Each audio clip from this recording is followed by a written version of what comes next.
আসসালামু আলাইকুম প্রিয় ষষ্ঠ শ্রেণীর শিক্ষার্থীরা। নিয়মিত ইংরেজি ক্লাসের আজকে আরো একটি পর্বে তোমাদের স্বাগত জানাচ্ছি। এটা লেসন 12 এর উপরে ৩য় ক্লাস হতে যাচ্ছে। লেসন 12 এর উপরে আমরা অলরেডি ২ টা ক্লাস নিয়েছি, যেটাতে ১ম টাতে ডিসকাস করেছিলাম A এবং ২য় টাতে B, অর্থাৎ পুরো প্যাসেজটা সুন্দর করে তোমাদেরকে পড়ে দেওয়া হয়েছে। এরপরে আজকে আমরা যেটা আলোচনা করব সেটা হচ্ছে B এবং চেষ্টা করব B2 এইটা শেষ করে দেওয়ার। এরপরের ক্লাসে আমরা C এবং তারপরে ওই ক্লাসেরই আমরা পার্ট D, অর্থাৎ এই যে একটা প্যাসেজ লেখার চেষ্টা করব। তাহলে দেরি না করে চলো আমাদের আজকের ক্লাসটা শুরু করা যাক। আমাদের আগের ক্লাসটা যারা মিস করেছো তারা এই ক্লাসের অনেক কিছুই বুঝতে পারবে না। সুতরাং আমি তোমাদেরকে রিকোয়েস্ট করব এই ভিডিওর আগের ভিডিওটা দেখে নিতে। ভিডিওটা তোমরা পাবে আমাদের চ্যানেলের প্লেলিস্টে। ইংরেজি যেই ফার্স্ট পার্ট আছে ষষ্ঠ শ্রেণীর, সেখানে আশা করি খুঁজে পেতে সমস্যা হবে না। যদি খুঁজে পেতে সমস্যা হয় তোমরা আমাদের ফেসবুক পেজে অথবা আমাদের হোয়াটসঅ্যাপ নাম্বারে মেসেজ করতে পারো, আমরা তোমাকে হেল্প করবো। অথবা তোমরা চাইলে ভিডিওর কমেন্টেও জানাতে পারো যে তোমরা ভিডিওটা খুঁজে পাচ্ছ না। চলো আমরা যেই বিষয়টা সেটা সমাধান করার চেষ্টা করি। মূলত B1 এ কি বলছে দেখো, complete the dialogue below and act in pair. প্রথমে ডায়ালগটা কমপ্লিট করতে হবে, কিছু শূন্যস্থান আছে এগুলো কমপ্লিট করতে হবে। এরপরে এই ডায়ালগটা দুইজন মিলে মানে অ্যাক্ট করতে হবে, একজন প্রশ্ন করতে হবে এবং অন্যজনকে অ্যান্সার দিতে হবে। চলো ডায়ালগটা কিভাবে আছে দেখো। প্রথমে এ বলতেছে are there any river in Birishiri? বিরিশিরিতে কি কোনো নদী আছে? আম আমরা অলরেডি জেনেছি যে বিরিশিরিতে নদী আছে।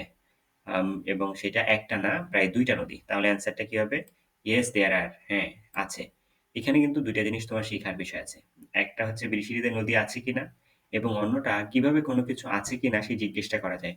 যদি তুমি তোমার বন্ধুকে জিজ্ঞেস করতে চাও, ধরো তোমার বন্ধু কোথা থেকে বেড়াতে গিয়েছিল, সেখান থেকে এসেছে। তো তুমি যদি তাকে জিজ্ঞেস করতে চাও সেখানে কি ছিল, সেখানে কি এটা ছিল কিনা, এটা ছিল কিনা, এই ধরনের প্রশ্নগুলো যখন তুমি করবা, তখন সাধারণত কিভাবে করবা? এইটা হচ্ছে সেই sample.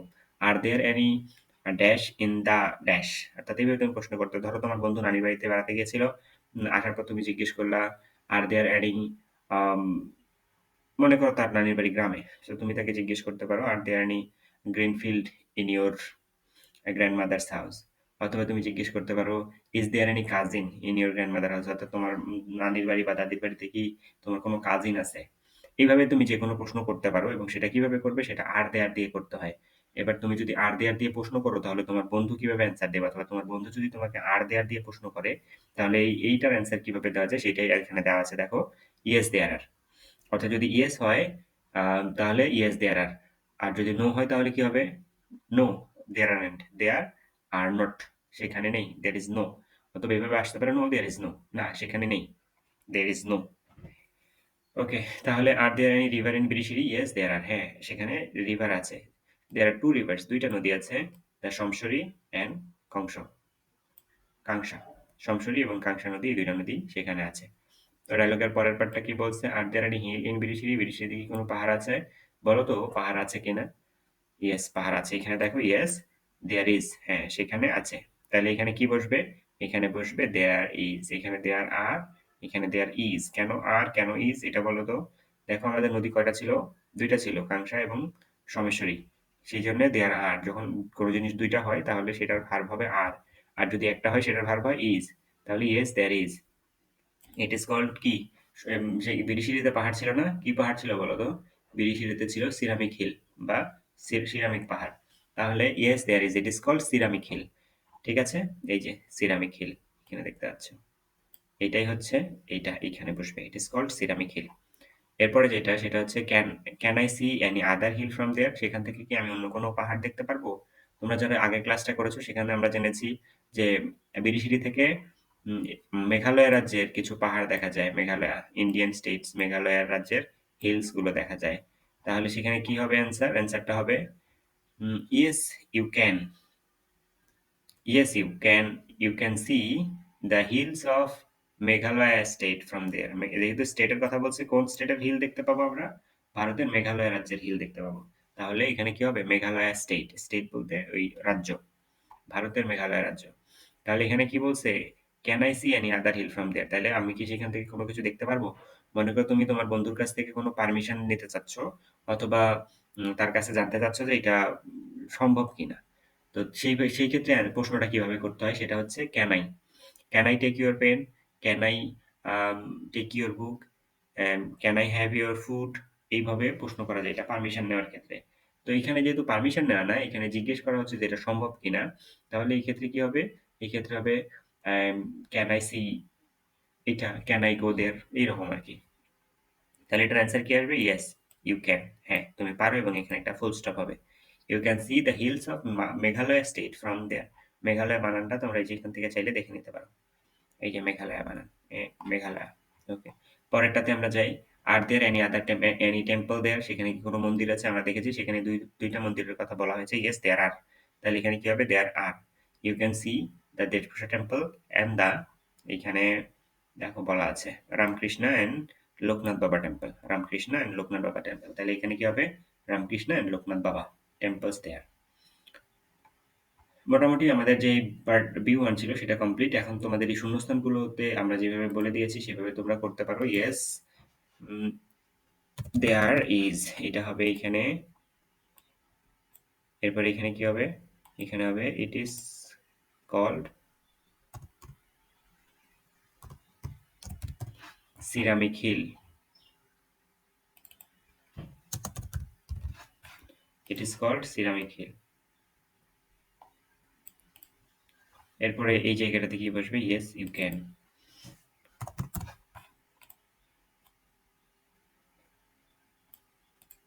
You can see the hills of Meghalaya state. চলো বানানটা একবার চেক করে নেওয়া যাক। MEGHALAY, মেঘালয় বানান ঠিক আছে। তাহলে মেঘালয় স্টেটের পাহাড়গুলো সেখান থেকে দেখতে পারবে। Yes, you are. Yes, there are. এখানে আর হবে। এই যে শূন্যস্থানগুলো পূরণ করে দিলাম। এখন তোমরা একটা স্ক্রিনশট নিয়ে রাখতে পারো। স্ক্রিনশট নিয়ে রেখে তোমাদের এই তোমাদের যে হোমওয়ার্ক বা তোমরা যেই এই ডায়ালগটা কমপ্লিট করে ফেলতে পারো। এরপর তোমরা সেটা নিজেদের মধ্যে পাঠন করতে পারো। একজন এ গুলো করবে, একজন বি পার্ট গুলো করবে। ঠিক আছে? ওকে। চলো আমরা পার্ট B2 এ চলে যাই। Discuss the following questions in pair. এখানে আমরা কিছু প্রশ্ন দেখতে পাচ্ছি। প্রশ্নগুলো জোড়ায়, জোড়ায় কমপ্লিট করতে হবে। জোড়ায় বলতে দুজন মিলে একজন প্রশ্ন করবা, একজন উত্তর দিবা এভাবে। In which district is Someshwari Susang Durgapur located? Susang Durgapur কোন জেলায় অবস্থিত? আমরা জানি এটা নেত্রকোনা ডিস্ট্রিক্টে অবস্থিত। তাহলে অ্যান্সারটা কি হবে? Susang Durgapur is located. এই ইজটা ভেতরে চলে আসবে। In Netrokona district. এইরকম হবে Susang Durgapur is located in Netrokona district. এটা হবে ফার্স্ট এর answer. How far is Susang Durgapur from Dhaka? আমরা এখানে দেখেছি যে ১৭০ কিলোমিটার দূরে। তাই না? ঢাকা থেকে ১৭০ কিলোমিটার দূরে। তাহলে অ্যান্সারটা কি হবে? Susang Durgapur is 170 kilometre far from Dhaka. কিভাবে হবে? Susang Durgapur is 170 kilometre far from Dhaka. অ্যান্সারটা এভাবে হবে। তোমরা চাইলে এটা লিখে নিতে পারো। আর যদি তোমাদের লিখিত আকারে প্রয়োজন হয়, এটা আমাদের লিখার এখনো নেই। তোমরা চাইলে যদি লিখিত আকারে প্রয়োজন হয় কমেন্ট করতে পারো। আমরা এই অ্যান্সার গুলো লিখে তোমাদেরকে কমেন্টে দিয়ে দিব। তাহলে এটার অ্যান্সার কি হবে? ১৭০ কিলোমিটার দূরে। এই প্রশ্নটা হচ্ছে সুশাং দুর্গাপুর ঢাকা থেকে কত দূরে? উত্তরটা হবে Susang Durgapur is 170 km far from Dhaka. ১৭০ kilometre দূরে। What is the function of the cultural academy in Durgapur? Durgapur একটা কালচারাল একাডেমি আছে, আমরা দেখেছিলাম। এই যে এখানে কালচারাল একাডেমি ইন দুর্গাপুর। দুর্গাপুরের এই কালচারাল একাডেমির ফাংশনটা কি? এই কালচারাল একাডেমির ফাংশনটা হচ্ছে তারা কি করে? Responsible for preserving and promoting culture and tradition of those indigenous group. তাহলে এখানে অ্যান্সারটা কি হবে? এই একাডেমিটা কি করে? ওই যে কিছু ইন্ডিজিনিয়াস গ্রুপ আছে যেমন হাজং, গারো, আচিক, মান্ডি এদের যে কালচারাল যেই এবং ট্র্যাডিশনাল যেই আম ইয়েগুলো আছে এগুলোকে প্রিজার্ভ করে। তাহলে এখানে অ্যান্সারটা কি হবে? The function of cultural academy of Durgapur is two preserve the cultural and traditional values of some indigenous group. ঠিক আছে? এভাবে লেখা যেতে পারে। The function of the the cultural academy of Durgapur is two preserve and promote the cultural and traditional values of those indigenous group. এভাবে অ্যান্সারটা লিখতে হবে। তোমাদের যদি লিখিত প্রয়োজন হয় তোমরা অবশ্যই আমাদেরকে জিজ্ঞেস করবে। আমরা তোমাদেরকে সেই লিঙ্কটা দিয়ে দিব। ওকে, হাউ ক্যান আচ্ছা ঠিক আছে, চলো আমরা এই অ্যান্সারগুলো এখানে লিখে ফেলি। এখানে ছোট করে লিখে ফেলি। একটু ক্লাসটা বড় হয়ে যাবে, আশা করি তোমাদের সমস্যা হবে না। Susang Durgapur is located in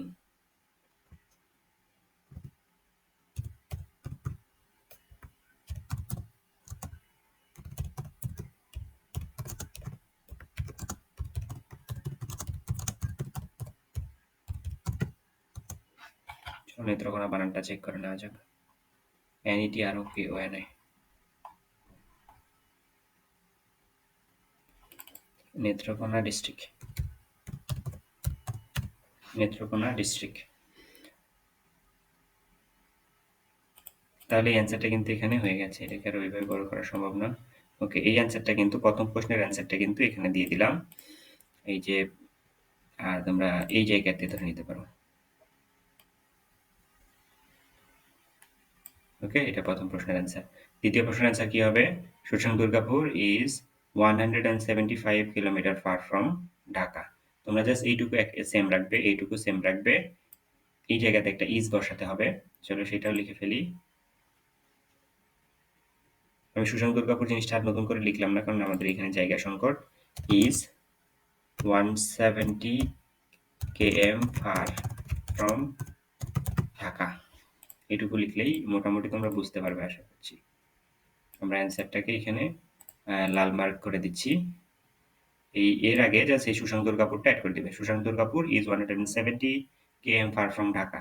আমরা এই জায়গাটাতেও একই কাজ করি, সুশান্ত দুর্গাপুরটা না লিখে জাস্ট কতটুকু দূরে সেটা লিখে দেই, তাহলে তোমাদের বুঝতে সুবিধা হবে।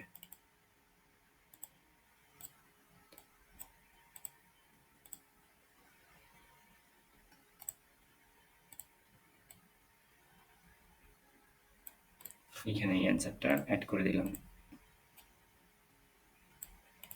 এরপর যেটা আসবে, what is the function of cultural academy of Durgapur. এটার অ্যান্সারটা বেশ বড় হবে। আচ্ছা ঠিক আছে, এটাও লিখে দিচ্ছি। চলো এখানেও অ্যান্সারটা শর্ট করে দিব। The function of the cultural academy of Durgapur is to, মানে তোমরা এই জায়গা থেকে অ্যান্সারটা লেখা শুরু করবা। ঠিক আছে, দ্য ফাংশন অফ, এরপরে দুর্গাপুর ইজ টু এটুকু অ্যাড করে দিবা।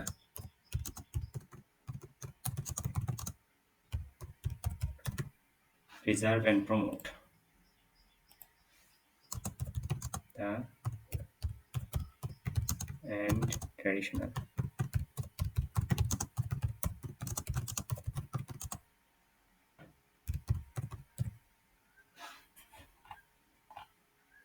ইন্ডিজিনিয়াস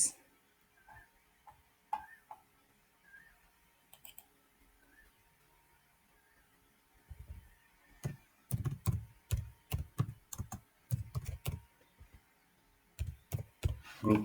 ওকে, এইভাবে তোমরা অ্যান্সারটা কমপ্লিট করতে পারো। এটাকে এইদিকে বড় করার কোনো সুযোগ নেই, সুতরাং এটাকে এইভাবেই রাখতে হচ্ছে।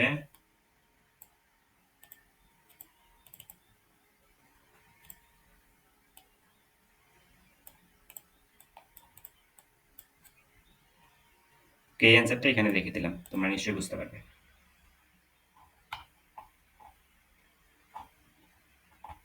এখানে ইন্ডিজিনিয়াস বানানটা একটু চেঞ্জ হবে।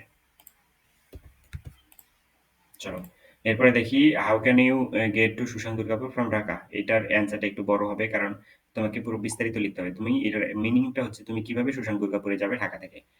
তাহলে এখানে সুন্দর করে দেখো দেওয়া আছে, to get to Birishiri by road Dhaka. Okay, you can find a bus from. Okay, তাহলে এখানে অ্যান্সারটা শুরু করতে এভাবে, to get to Sushanta Durgapur from Dhaka. এইটুকু থেকে শুরু করতে হবে, এইখান থেকে শুরু করতে হবে। To get to Sushanta Durgapur from Dhaka, এখান থেকে শুরু করতে হবে, তারপর গল্প আকারে লিখতে হবে।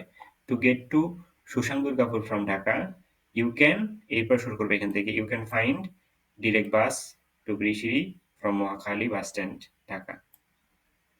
ডিরেক্টলি এটুকু লিখে দিতে হবে, তাহলে অ্যান্সারটা হয়ে যাবে। এরপরে যেটা আসছে, why Sushanta Durgapur is called an unseen beauty of Bangladesh. Sushanta দুর্গাপুরকে কেন বাংলাদেশের আনসিন বিউটি বলা হয়? এটার অ্যান্সারটাও বেশ বড় হবে, কারণ এখানে তোমাকে কারণ লিখতে হবে। মূলত কারণটা হচ্ছে সুশান্ত দুর্গাপুরে মানুষ যায় না খুব বেশি। এটা সুন্দর একটা জায়গা, কিন্তু বাংলাদেশের অন্যান্য জায়গার মতো এই জায়গাটার ব্যাপারে অতটা হাইপ নেই। তাহলে এখানে অ্যান্সারটা কি হবে? Sushanta Durgapur is one of the beautiful places of Bangladesh, but it is not that much visited. That much visited এই কথাটা লিখতে হবে। এটা অনেক সুন্দর এবং সুন্দর একটা জায়গা হলেও এটা অতটা বেশি ভ্রমণ করা হয় না। যার কারণে that is why Sushanta Durgapur is called an unseen beauty of Bangladesh. এখানে শুরু করতে হবে কি দিয়ে? এইভাবে শুরু করতে হবে, Sushanta Durgapur is one of the beautiful places of Bangladesh. আবার বলি, Sushanta Durgapur is one of the beautiful places of Bangladesh, but it is not that much visited. By the tourist এইটুকু এড করতে পারো। But it is not that much visited by the tourist. That is why, that is why, এখানে that is why Sushanta Durgapur is called an unseen beauty of Bangladesh. এইভাবে লিখে ফেলতে হবে, অ্যান্সারটা বের করো। আচ্ছা যাই হোক, আমি মনে করি তোমাদের এই অ্যান্সারটা নিয়ে আলাদা একটা নোট দেওয়া দরকার।